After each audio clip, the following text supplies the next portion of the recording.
Hello and welcome to Talking Tudors, a fortnightly podcast about the ever-fascinating Tudor dynasty. My name is Natalie Grueninger and I'll be your host and guide on this journey through 16th century England. Are you ready to step through the veil of time into the dazzling and dangerous world of the Tudor court? Without further ado, it's time to talk Tudors.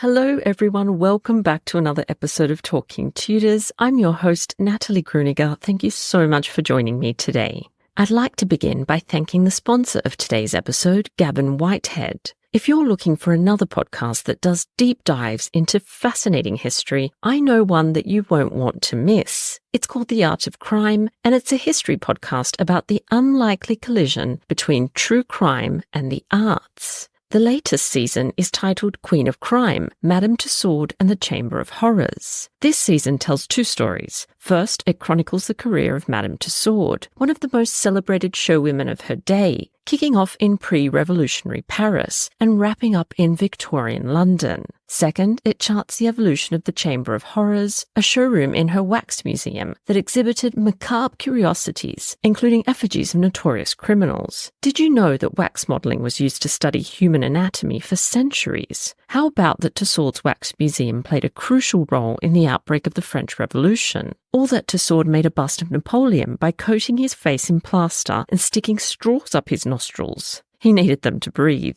As you follow Tussauds from Paris to London, you'll learn why women dominated the business of wax modelling in England, what it was like to travel in a 19th century stagecoach, and how Tussauds got swept up in one of the most heated Victorian debates about the ethics of capital punishment. If you'd like to learn about all this and more, subscribe to The Art of Crime wherever you get your podcasts. I'd also like to acknowledge and thank the generous listeners who continue to support Talking Tudors on Patreon and extend a heartfelt thank you to everyone who's taken the time to rate and review the show. As an independent podcaster, this means a lot to me. If you love the podcast and never miss an episode, I invite you to join the Talking Tudors Patreon community. Please visit patreon.com/talkingtudors for more information. When you join the patron family, you'll instantly unlock access to exclusive posts, including audio releases and videos. Patrons are also eligible to attend additional monthly live talks and take part in a member-only book club. They can also enter patron-only monthly giveaways, to name but a few of the perks. You can also support the podcast and share your love of Tudor history with the world by buying Talking Tudors merchandise. Check out all the products at talkingtudors.threadless.com. Now, on to today's episode. I'm excited that joining me on the podcast to talk about James II and the Tudors is Justine Brown. Justine was born in Vancouver, Canada. She grew up travelling widely. She holds an MA from the University of Toronto, where she studied 17th century culture. She's the author of 3 books on a utopian theme. In recent years, she became fascinated by the Jacobites. Her new book, published by Pen and Sword, is The Private Life of James II. She runs a YouTube vlog, Justine Brown's Bookshelf, and lives in London with her husband. Let's dive straight into our conversation. Welcome to Talking Tudors, Justine. How are you? Oh, very well, thanks. I'm so pleased to be here. Thank you for inviting me. I'm a big fan of your podcast. Oh, thank you so much. Well, why don't we begin with an introduction, if you wouldn't mind just telling us a little bit about you and your background.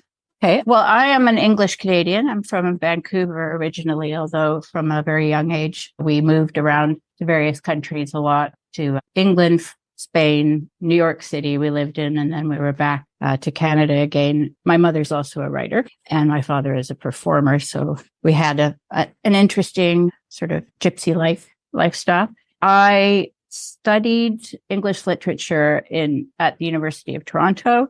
My specialty was 16th and 17th century literature, which got me into the 17th century in particular. And I've just always found that decade very fascinating because of the fact that we see it's like a clash between the early modern and modern world. To take an example, the rise of the scientific revolution at the end of the century, the effects of the 30 Years' War. It was a very sort of vital century with a lot of warfare. And I got interested in the Stuarts that way. I also, prior to that, I wrote a lot about utopia in one way or another. Sir Thomas More is another one of my interests, and I've written a few books on that theme. I started a YouTube channel, which was going to be a kind of great works literature YouTube channel, but it turned into a history channel. And I got very interested in the Jacobites, who were essentially supporters of James II, who is my present interest. So when James was deposed in 1688, his supporters were called Jacobites because Jacobus is Latin for James. And so down the road, we have figures like Bonnie Prince Charlie, who's very famous, particularly in Scotland. That was his grandson. So the supporters of James, and it's very confusing because the Jacobeans is the period of James I and VI, the king who succeeded Elizabeth I. And so that was James's grandfather, by the way. So there's the Jacobeans, the Jacobites, and then down in the French Revolution, the Jacobins. So people get very confused. But yeah, so I've just written this book, The Private Life of James II, and it's published by Pen and Sword, coming out tomorrow. Oh, that's exciting. Wonderful. And we are here to talk about James II. I've never actually, in 250 almost episodes, I haven't talked about James II, so I'm excited. But we are talking about the Tudors as well. So don't worry, everyone. It's still going to be Tudor related. So maybe let's just start at the beginning then. So can you tell us who James II was?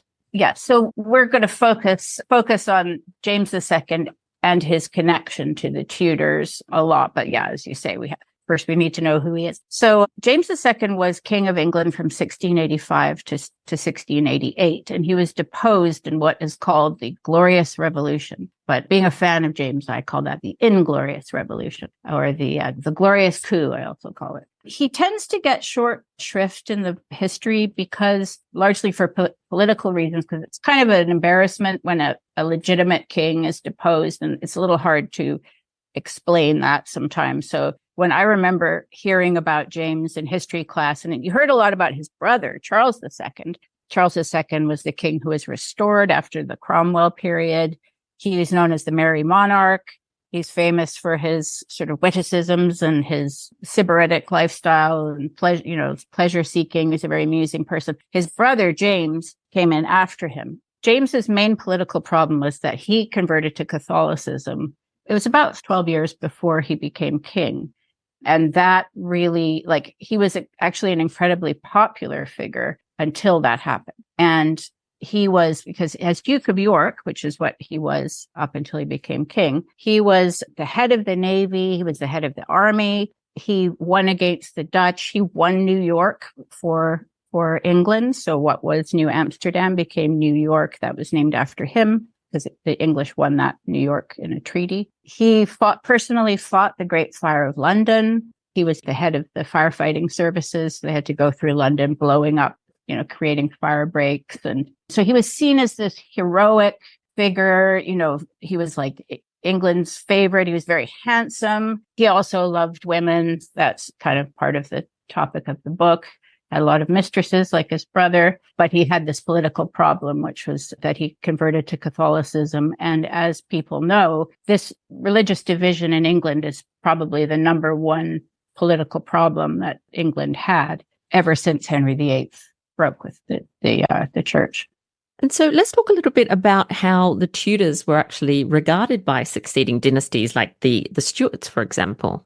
Okay, so Elizabeth I was broadly seen as a successful monarch because she managed to create a religious settlement that in some ways it pleased nobody, but she tried to cover everybody, and so that it was seen as a good solution to the religious problem, which was essentially that you had a population which, in terms of practice and belief, were still largely Catholic, very serious Protestants. At first, anyway, they tended to be amongst the elites, not among the common people. So the solution she came up with, which was an Anglican church that kind of looked Catholic, for the most part. And then, of course, her reign was very, culturally productive. England started to become a colonial empire in that period when, the Tudors first settled America. It just started settling America on the East Coast in that period. So Elizabeth was regarded as having been a successful monarch. And in fact, when James and Charles were growing up, their tutor, who was William Cavendish, Duke of Newcastle, wrote a kind of manual for statecraft for them. And he often referenced Elizabeth I. Now, he wrote this manual for them when it was during the English Civil War, which is a very important kind of factor in all of this. So their father was Charles I, the king who was famously executed at the end of the Civil War. And they had a wonderful childhood, but they grew up from the age of sort of 6 and 9 kind of thing during this Civil War in England. And their father they had to move out of London. They had the whole court moved to Oxford. The boys had a front row seat for the war, and a lot of times they were on the front lines mostly watching, but, they experienced this. And, they saw their father basically deposed. Eventually, their father was executed. They all had to go into exile on the continent. Their mother managed to escape. Their mother, Henrietta Maria, is somebody who would be a great person to chat about sometime because she was an incredibly feisty queen. She kind of raised money for her husband, and she was quite active in the war itself. And so she'd escape and she'd come back with all these jewels and so forth and armaments. And Puritans, who were on the other side of this conflict, really hated Henrietta Maria, and they kind of made, she was like the evil witch as far as they were concerned. So the boys grew up in this atmosphere, and James was kept prisoner for a while, and he escaped the continent actually dressed as a girl when he was about 14. So it was in this period that William Cavendish wrote this book for Charles and James. So the idea was, if you ever win back your kingdom, because your father's been executed, you're on the continent, England's been declared a republic, the monarchy is over. The Anglican Church was also abolished in 1649, which is very dramatic. He wrote this book for them. So if and when you come back into your kingdom, here's this governance manual. It's quite a fascinating book. It's quite hard to get a hold of. And he, as I say, he often mentioned Elizabeth, but people were aware that Henry VIII, and, of course they saw him as a grand figure, but they were also aware that he was the person who kind of started off these tumults in England by breaking with the church and kind of forcing the population, for the most part. I wouldn't be respectful to Protestants out there, but the Protestant camp, again, it was largely at the beginning, it was largely a kind of small elite. Of course, they had a lot of influence. So, but Henry himself was not, he was, doing this more for like practical reasons, I would say. So there was a kind of ambivalence, I think, when it came to Henry, when as a prospective king, you look back on this, there was ambivalence about that. There's also the question of Mary, and I think that's something that we could talk about as well. Yeah. So Justine, sorry to interrupt you. So yeah, you've sort of mentioned the fact that Elizabeth was kind of portrayed as this effective leader, and that the boys would have, learnt about her during their education, and the fact that Henry was obviously seen in a bit of a different light. So James, he sort of feels that he knows Henry in a way, doesn't he? Do you want to tell us a little bit about why this is, that he feels he's got this sort of insight into the king? Henry VIII, that is. This is one of the kind of key facts that I came across that inspired me a lot in writing this book, because it's called The Private Life of James II, because I want to encompass his, actual sort of personal life, but also the reasons why he converted and the effects that had. And they're actually very linked. So James was quite a lusty person. He felt himself to be driven by lust, in fact, and he wrote about that in his memoirs. And he also wrote about it in a document that he wrote out for his own son down the road. He felt that this was a huge moral failing on his part. So the first wife that he had was called Anne Hyde, and she was actually a maid of honor to his sister, Mary, who became the Princess of Orange. And, there's kind of a tradition there, right? British monarchs have form in turning maids of honor and ladies in waiting into lovers and also queens, right? So he had fallen in love with Anne Hyde when they were still in exile on the continent, and that was in the 1650s. And he married her, or he got her pregnant, and then he wrote a promise to her, apparently, according to Samuel Pepys, he wrote it in his blood, that he would marry her. And his family were very against this because they wanted him to make a better match, especially since they were on the back foot. They hadn't been restored yet. They were poor, they were struggling. And now he was planning to marry this maid of honor who was the daughter of their chancellor, but she was not a noble. She had, no particular money. She had no, one of the key things is an alliance that a princess can bring you. So they were against it. But eventually in the meantime, Charles got restored. They went back to England and Charles said, all right, you can marry. James was, as I say, quite driven by lust, but he was also a very warm person, and Anne's situation it affected him. Right? She was, crying. She was pregnant. She wanted him to marry her. And so he was quite tender with her. And also he was known as a very tender father. Pepys remarks on this several times, says it's very odd for a nobleman to play with his kids the way that James did. But then once they got married, then he had a string of mistresses, and this was no fun for Anne. He had all these, it was like the Restoration period was a very kind of self-indulgent period. And because the previous period had been dominated by Puritanism, a very strict form of Christianity, they could kind of tell themselves that they could kind of indulge themselves and also feel that they were getting back at their enemies by being like the opposite of what their enemies had been. The people who had killed Charles I, Oliver Cromwell, and there were I believe 54 other signatories to this. When Charles came back, he promised that he would not persecute his enemies except for the people who signed the death warrant. So he went after these people who signed the death warrant. Their only other way of getting their own back, getting revenge, was to be kind of as outrageous, as like self-indulgent, as pleasure-seeking as possible, and really wind up their Puritan enemies. And that was quite successful. So they could kind of indulge themselves, and they were young at the time. They could indulge themselves and tell themselves they were also getting their own back. But it did have bad effects. I mean, Charles had, about 17 illegitimate children. James had piles of them as well.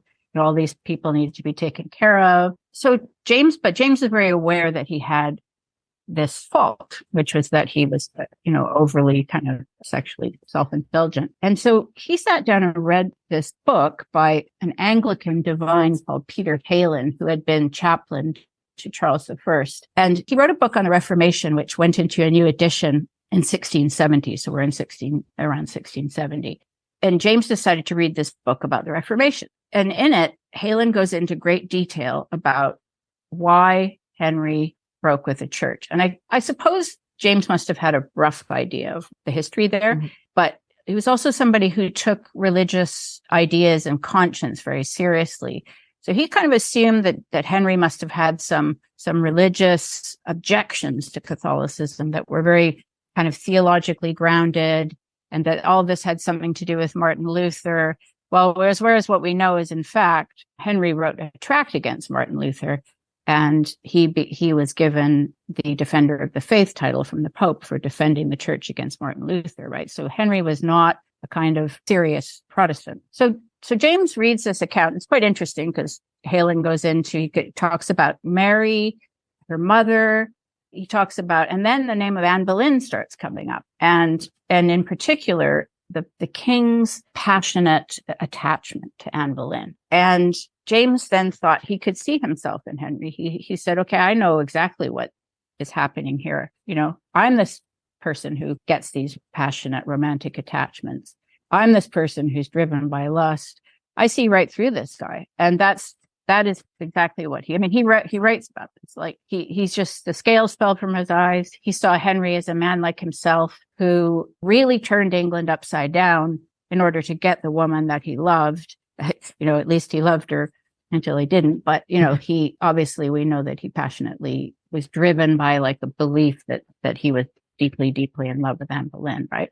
He writes about Catherine, her examination at Blackfriars. Heylin writes about all of those details. And yeah, James was bowled over by this. So that was what started him on the path to conversion. Right. That's so interesting, actually. Before we move on from there, Justine, do you want to just tell us maybe about, some of these mistresses that you've been talking about? And also, presumably, if there's all these women that he's having, affairs with and all these illegitimate children, there must be some tension there as well. How did these women negotiate power at court? He had a whole string of mistresses who were married ladies. Most of his women were women who had been of the Cavalier camp. So that during the English Civil War, there were the Cavaliers who supported the king. They were the Royalists, and the Roundheads, who were the Puritans. They're sometimes called parliamentarians, and they tended to be Puritan in spirit. They were a faction of Parliament as opposed to the whole Parliament. But they had this sort of very specific aesthetics associated with them. Like they were called Roundheads because their hair was comparatively shorter. The Cavaliers, on the other hand, they wore their hair long, and they had love locks, which were these it was meant to be a piece of hair that your mistress could pull you by. That was the purpose of the love lock. It would have like a little bow on it. They wore pearl drop earrings, satin. They were think of Three Musketeers or something, that was the aesthetic of the time. And in fact, Louis XIV was James and Charles's first cousin, because their mother, who I've called Henrietta Maria, but she was Henriette Marie de France. So she was a French princess, and they had a very close relationship to the French. Well, they liked the kind of women who had suffered with them through the 1650s when they were on the continent. And so they tended to, like Anne Hyde, James's wife, who started out as a mistress, was somebody who had gone into exile with them. Charles II's most famous mistress, Barbara Palmer, Lady Castlemaine, who was this incredibly beautiful and tempestuous woman, was also somebody who had gone into exile, at least for part of the time, but her family had suffered a lot for the Royalists. They tended to always choose those kinds of women who at least were politically aligned with them, but preferably who had this experience of privation and had been on the continent with them. One of James's most famous mistresses is named Arabella Churchill, and she was from a family that's a royalist family. They hadn't gone into exile, but they were staunch royalists, which meant that during the Republican period, they would have suffered. They would have lost land. They would have lost status. They wouldn't have had any political power. Her father was named Sir Winston Churchill. If that might sound familiar to people. He was, I believe, I can't say for sure if he was the first Sir Winston in the family, but it was a traditional name. And Sir Winston Churchill had served the king in the royalist camp. And so as they did, he tried to place his kids at court. And so he placed Arabella as a maid of honor to Anne Hyde. And he also placed his son, John Churchill, who went on to become the famous Duke of Marlborough, who he built Blenheim Palace. He was a famous admiral in the early 1700s. But he was Arabella's brother and James's page. So from a very young age, James sort of brought these people into the palace, and he made them career-wise. Actually, people used to tease James that he had ugly mistresses. It may just have been that he had so many mistresses, and some of them were considered ugly. I doubt that they were really ugly, because maids of honor and ladies in waiting were chosen for their appearance, among other things. So, we see in her pictures that she's perfectly presentable, but she was not the type of the time was quite fleshy, super voluptuous, sexy, and she was quite thin. So famously, she was out riding one day with James and a group of people, and he loved hunting. He was hunted almost every day of his life. He was very energetic. And Arabella was a frightened rider, which he didn't like, but then she fell off her horse, and supposedly her legs were exposed, saw these splendid legs. And after that, he noticed Arabella. So Arabella was able to help her family. And then James got her a house of her own, an income.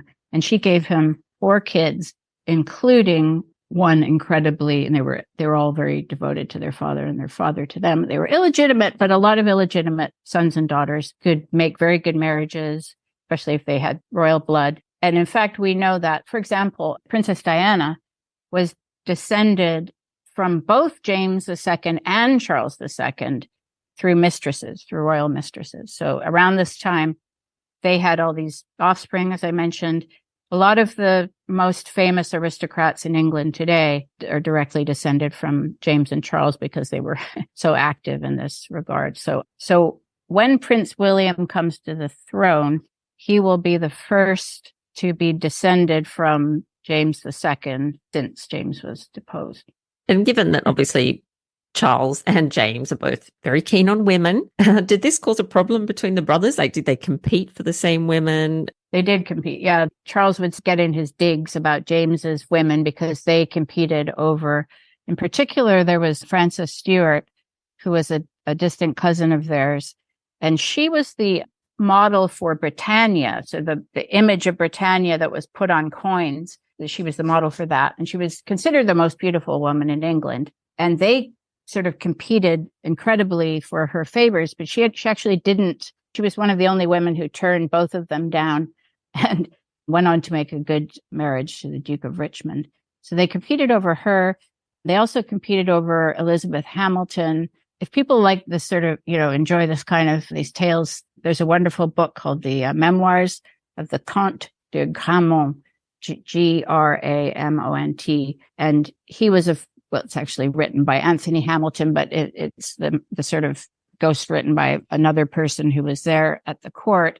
And they had a front row seat for all of the goings on in the 1660s and 70s. And it's all kind of like rapier wit and, lots of affairs and, all sort of juicy gossip. And it's an incredibly amusing account, actually. So he writes about that. At one point he said, apropos Arabella, he said, why would the handsomest man in England, what would he want to have to do with this fright kind of thing?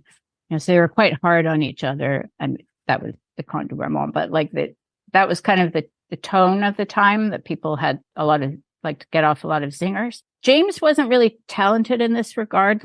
He liked to enjoy himself, but he wasn't like a great humorist or anything. And he was a little bit more serious in terms of the way he talked. He was more kind of sincere and serious, a bit like that, but he liked to have a great time. And he and Charles famously, they reopened the theaters that had been closed by the Puritans. A lot of people will know that the Shakespeare, our wonderful famous theaters were shuttered by the Puritans in the 1640s. They opposed theater on a number of grounds, but this was another way that James and Charles kind of got their cultural contrast and revenge, was that they reopened the theaters. But what they had was two theaters. One was the King's Theater and the other was the Duke's Theater.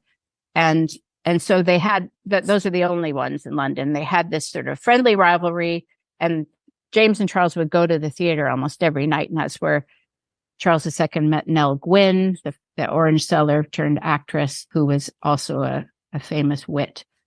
And so, Charles would make mean remarks about James's mistresses. And at one stage, he said he thought, after James converted, he thought that his priests gave him the mistresses as a penance.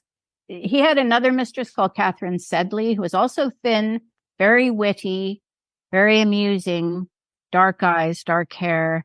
She was the daughter of a playwright called Sir Charles Sedley, an incredibly clever woman. So actually, James kind of had a type. He liked thin and kind of witty, clever women. Justine, you talked about the fact that obviously learning about Henry's example and Henry's mistresses, etc., triggered James's conversion to Catholicism. But how did they view Mary I then, who was a Catholic monarch, or how did James view Mary I should say? So there's a really interesting fact about Mary I. Everybody kind of knows this moniker, right? Bloody Mary.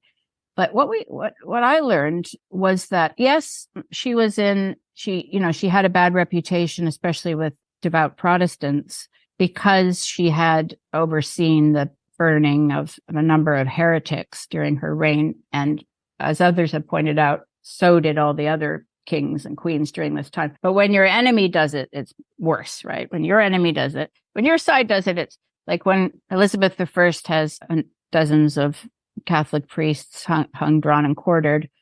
That's understandable. That's politics. That's what you have to do. But when your enemy does it, then you're Bloody Mary, right? So Mary did have a bad reputation to a degree, but she didn't have that nickname until this period. So it was Fox's, especially the book Fox's Martyrs, which included the description of the death of these accused heretics, was something that was in churches. It was in I believe it was beside the Bible in Anglican churches, but it doesn't contain that phrase. And it apparently the first time it came out was a pamphlet in the late 1650s. So it slightly preceded James's conversion, but his enemies picked up on this phrase, Bloody Mary. And what happened was once James became Catholic, which was in the early 1670s, the thing was he was second in line to the throne because Charles II never had any legitimate children. And so James was going to,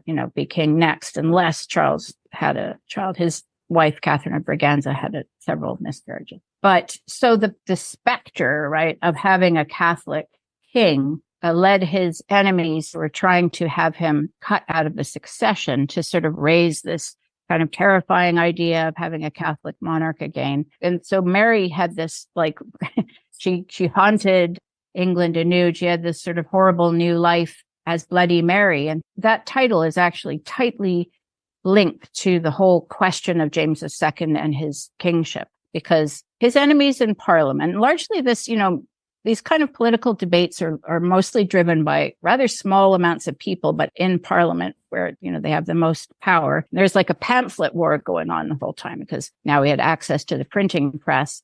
Throughout the whole period of the English Civil War and then Restoration, there was the pamphlets. They're actually incredible. Like people should read them. They have these woodcuts that are really remarkable.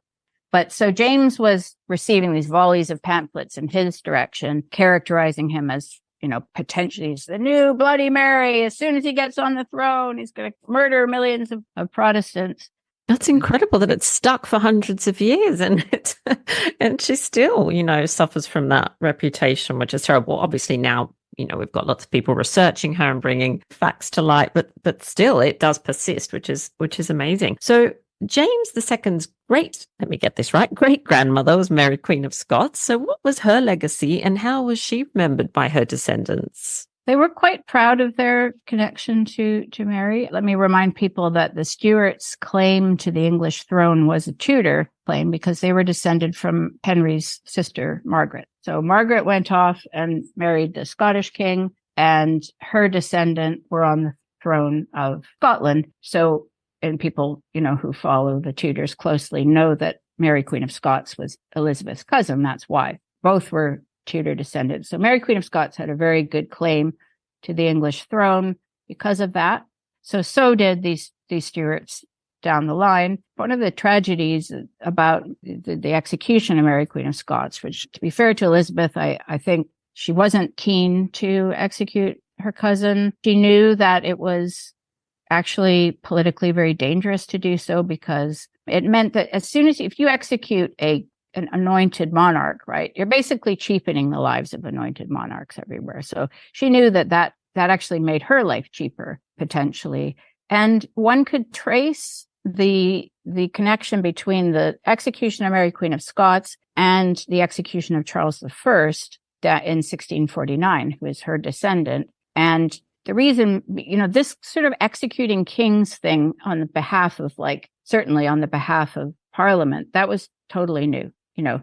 Yes, we saw kings being killed during the Wars of the Roses, for example, not by Parliament, not by any kind of members of the populace, officially. Parliament is meant to kind of represent the people.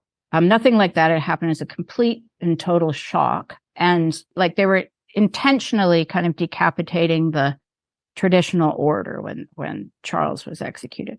People knew that there was a connection between Mary, Queen of Scots' death and in James's case, his father's death. He went on a pilgrimage to Holywell, to the well of St. Winifred in Wales in 1687. And he gave them a gift, which was a relic of Mary, Queen of Scots. So he gave them a piece of her gown. I believe it was a red gown that she wore when she was executed. Is this color of martyrdom. She chose that gown. And he gave that to the monks who, interestingly, possibly because it was so far flung, Holywell it is a very ancient site. it sort of kept on operating despite the fact of the Reformation and all that. And I think it's because it was far away and it sort of could be quietly kind of carry on, even though, Henry at one point was going around, smashing up all the old pilgrimage sites, like Our Lady of Walsingham, for example. He went to Walsingham to ask for a son, and when he didn't get one, he later destroyed the site, right? So James in 1687, by this time he was king, he went to Walsingham to pray for a son. He presented the guardians with this relic, which I hope they still have today, because I'd like to see that. And he actually then, wife Mary of Modena, who was his second wife, she got pregnant shortly after that. So he definitely was proud of his connection. Also, during the sort of period when enemies were trying to get him cut out of the succession, things got very crazy in London. And there was a period, it's known as the Popish Plot, and it was a hoax. There's a series of accusations that there was a plot to murder the king and put James on the throne. It's turned out to be totally false. But in the course of that, a lot of people got executed. Things were so crazy in London that Charles II told James, well, why don't you go to Scotland? Because Scotland was at this time, because the Stuarts were Scottish, right? So that he was king of Scotland and England. But the United Kingdom was still not a thing, because the United Kingdom meant that there was no more parliament in Scotland. It was just everything was directed from London post 1703, I think it is. But at that point, there were still two separate kingdoms. So the Scots had their parliament. Of course, they have it back now. But so James was sent there when he was Duke of York. He was sent there as a kind of viceroy, not technically, he was essentially a viceroy. So he acted on the king's behalf. And he redecorated Holyrood Palace, and he commissioned a painter to paint all the kings of Scotland. And Mary was the only female in the lot, because she was the only queen regnant. So he actually had Mary's portrait painted. So you can see that today if you visit Holyrood. A lot of it had to be imagined, because this is going back to Seamus, who's not prehistorical, but it's kind of almost like legendary time. He definitely, kept Mary, Queen of Scots in mind. That's so fascinating. And I have one more question for you, Justine. I just want to go back to James, the husband, the father, because I found that so interesting what you were saying about him being like an affectionate dad almost. We've heard, so how many wives did he have in the end? And maybe do you want to just tell us a little bit more about what kind of husband he was, even though he's got all these mistresses, and what kind of father he was? He had two wives. Anne Hyde died of breast cancer in 1670. And she had also converted, by the way. So he gave, after he read that book by Heylin, he gave it to her to read. She agreed. She wrote a pamphlet of her own, which she passed around the court. So that's kind of an interesting read, is Anne Hyde's account of her conversion.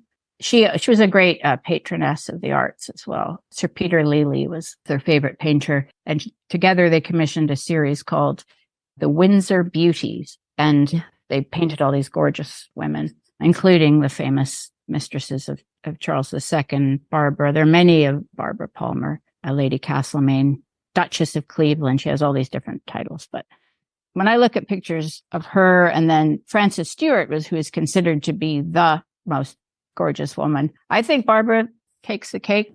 Anne, unfortunately, died. She had got quite depressed about all James's affairs, put on a lot of weight. She had sort of a difficult period. And then, unfortunately, she got breast cancer and died. After that, he tried to marry one of his other mistresses, another lady in waiting called Susan Bellasis. But Charles at this point sent him packing. He said, you made a fool of yourself one time marrying somebody, who brought nothing to the table. This time you're going to marry somebody I choose, and you're going to like it, sort of thing. So James specified, yes, okay, but his wife had to be beautiful. So that was his one specification. I think that he knew himself, and he thought, well, let's give this marriage a fighting chance. And, so at least somebody who I fancy, and maybe I'll keep, she'll keep my attention. So they chose an Italian princess, very young, who was 14 when they first started discussing it. She was 15 when they got married. Her name was Mary of Modena. She's known as Mary of Modena. And so she came from this northern Italian duchy, Modena and Reggio, which is, she was one of the d'Este family who are, I suppose, a great European house, mostly of dukes. I think the Dukes of Brunswick also are descended from the d'Estes. They were famous patrons. They were incredibly active in the arts. Some of the most famous poets, such as Tasso, the great Italian poet, was one of their proteges. They were also known for the music that they commissioned. Opera in particular was something that was developing at the time. So opera and ballet were genres that emerged in the 17th century out of the masque, out of the court masque, and they became this kind of two separate things. But so she came of a great family. And often in the descriptions, we don't hear anything about her family. So investigating them has been interesting. And I actually went to Modena. I highly recommend it as a place to visit. Incredible place, beautiful cathedral. And it's a cathedral where, interestingly, the oldest depictions of King Arthur and his knights are visible in the cathedral. So this is in northern Italy, and it's a kind of arch on the outside of the cathedral that shows, and it actually has names, Artus and things like that. That tells us that kind of a nice little connection there for Mary, that she eventually, became a British queen.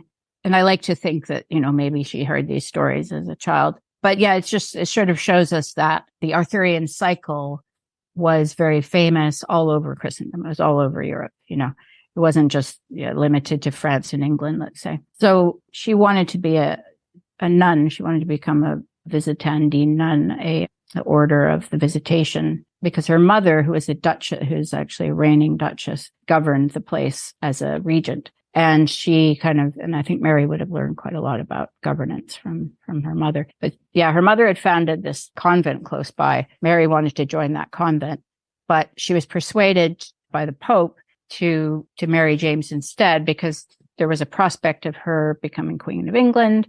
And the way they saw it was, and the way they wrote about it was that it was a calling. And the same thing happened actually with Henrietta Maria, that she was explicitly told, your role is to go there and defend the interests of English and Irish Catholics, because, they were oppressed. I mean, they were not allowed to practice publicly. They were not allowed to, after a while, they were not, in the 17th century, they were not allowed to hold any public office. They weren't allowed to live within 10 miles of London. There were a lot of restrictions on Catholics. And there were executions of priests and so forth. So these Catholic queens who married into the Stuarts in particular were usually sent with a mission to defend the interests of the Catholics. They were not told to go and that they were supposed to expect to restore Catholicism, but they were told they should defend the interests of these local Catholics, right? So Mary thought, okay, this is I'm going to accept this. And also they're under the influence of the French, and the French really were quite close to the Stuarts. So the Stuarts had a generally pro-French position. This changed after James was deposed. It became an anti-French position because William of Orange, who deposed James, was Dutch, and the Dutch were fighting constantly against the French. So that's just something to keep in mind, is that the question of whether Britain was going to be allied to the French or allied to the Dutch was a big question during the whole period. So Mary came to England. She was married by proxy in Modena, but then she came across the channel. James met her in Dover. Parliament were trying to block the marriage because they wanted him to marry a Protestant lady, but the marriage went through. And at first it was tough. I mean, by this time he was 40. Although he was a handsome man, there's a big gap between a 15-year-old and a 40-year-old. First she was crying all the time, but then she said he was so kind to her that she felt better fairly quickly, because he was very nice to her and very sympathetic, and seems creepy to us now, but this was normal. His daughters were almost her age, so he introduced them. And actually his daughter was also called Mary. It gets very confusing. She married William of Orange. Her parents were called William and Mary. So it's a crazy, so her parents, not her parents. His parents were William and Mary. So there was a William and Mary, there was William of Orange and then another William of Orange. Both of them were married to a Mary Stuart. So anyway, James had two daughters by Anne, Mary, and also named Anne, later Queen Anne. And so Mary of Modena befriended these girls, and she, helped to bring them up. And she was very warm. Before she got pregnant right away, but she had a series of miscarriages. However, she had one daughter who lived to be about 5. And then this is kind of one of the great sort of cruxes and ironies of James's story. He succeeded to the English throne. And actually, even though there had been a lot of opposition when he succeeded, things went pretty well at first. And there wasn't a lot of protest about him. He said he would preserve the English church. He wouldn't try to, he definitely wasn't going to force everybody to be Catholic. He had a policy in mind. It was a religious toleration, which Charles, his brother, had also tried to introduce. The idea was that essentially England would now tolerate religions generally. James said he would only try, as far as Catholicism went, he would try to lead by example and attract people to the faith by his example, but he wouldn't try to change in any kind of official capacity. In many ways, what he had in mind was quite modern. And I mean, it mirrors more or less what we have today in England. By the way, I live in England.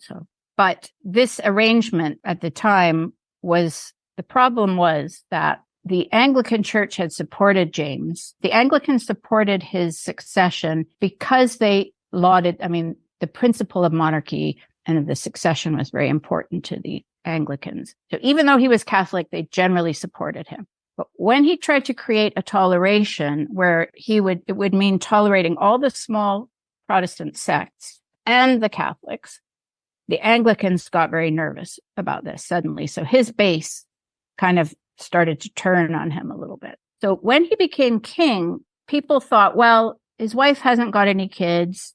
She's had all these miscarriages. Probably what's going to happen is one of his daughters will succeed him. And the 2 daughters, Mary and Anne, had been raised Protestant at Charles's insistence. And so they thought, okay, well, we'll have James.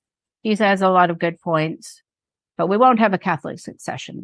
However, Mary of Modena, his wife, then had a son in June 10th, 1688. She had a son, Prince James Francis Edward Stuart. And the enemies of James immediately set about trying to claim that the baby was a changeling. That there'd been the famous story that they came up with is that he'd been smuggled in a warming pan. He was like a fake baby. For the first time in history, the birth of a son of a Prince of Wales brought down the monarchy. Mm-hmm. And that's what happened. That's amazing, especially when we consider obviously Henry's story and all that he did in order to get a son. Wow, Justine, this has been so interesting. I have to say, you've given us so much food for thought. And I highly recommend people grab your book, purchase your book if they want to find out more, because I can see there's lots of juicy stories that I'm sure we'd love to read about. But I have one more very quick question, and that is just for a takeaway. So I ask all my guests, normally it's a Tudor takeaway, but I don't mind if it's a more 17th century takeaway, something for our listeners to explore after the episode. So do you have a takeaway for us? Yes. Well, my suggestion, I live in London, and my suggestion, there are 2 incredible pubs that I think every fan of this period, I think both were around in the 16th century. One is near Hammersmith Bridge called the Dove, and it's on the river. And there's a plaque that says Charles II visited this pub. It's the most beautiful, atmospheric little pub with a beautiful sign. It's tucked away. It's not very touristy at all. And the other one is called the George, and it is in London Bridge. It is across from Borough Market. So if you get off at London Bridge tube station. It's about 20 meters from the tube station. It's a fascinating pub because they call it Shakespeare's local. Apparently Shakespeare went there. His other famous local was called the Mermaid, but I think the Mermaid's gone now. So the place it's a long, thin sort of pub with a lot of windows, and historically plays were put on in the courtyard of this beautiful pub. Very atmospheric. And once I attended a play in one of the rooms upstairs, what was about Shakespeare and Fletcher. And it was like time travel. It was wonderful. So this pub is kind of my clubhouse. I actually have a Shakespeare play reading sort of club that I host. And you just feel like you're going back in time. Oh, I love those takeaways. And we've never, in all the episodes, had pubs as takeaways. And once again, thank you so much for taking the time to come onto the podcast and chat with us about the Tudors and James II and Charles II. It's been amazing. Thank you so much for having me on it. Well, that brings us to the end of this episode of Talking Tudors. Thank you so much for joining us. I absolutely love to hear from listeners, so if you have any comments or suggestions, or just want to say hi, please get in touch with me via my website, www.onthetudortrail.com, where you'll also find show notes for today's episode. If you've enjoyed the show, please share the podcast with friends and family, and don't forget to subscribe, rate, and review. I also invite you to join our Talking Tudors podcast group on Facebook, where you can interact with other Tudor history lovers and hear all the behind-the-scenes news. You'll also find me on Twitter. My handle is On The Tudor Trail, and on Instagram as The Most Happy 78. It's time now for us to re-enter the modern world. As always, I look forward to talking Tudors with you again very soon.